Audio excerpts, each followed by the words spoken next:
Tonight, a story behind the mask, proof that sometimes the smallest, most thoughtful gesture turns into something much bigger. Since the pandemic began, a self-taught sewer in South Fargo has turned her apartment into a mask manufacturing plant. The reason for all this giving? That emotional answer from WDAY News reporter Kevin Wallivant. Cindy Holton hasn't been able to spend much time eating dinner in her dining room. Fabric, masks, and a sewing machine now take up that space. Baby Yoda. Cindy has been sewing so many masks. This pile here will actually make how many I've donated? 7,000 masks.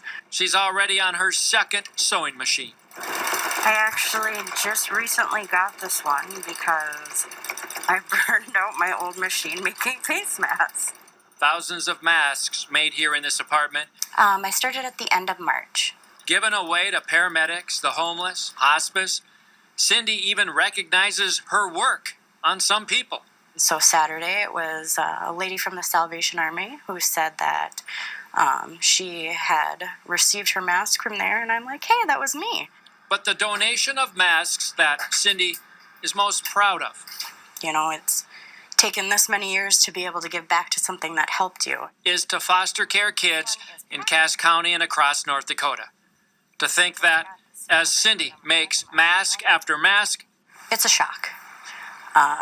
You go through a lot of feelings, not knowing if you did something wrong, not knowing really what happened, and you're just ripped from your life that you know.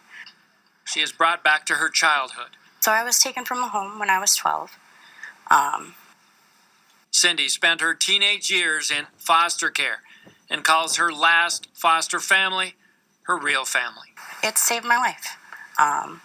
If I had continued to live with my dad, I do not think I would have survived. Thread, fabric, tired, sore fingers.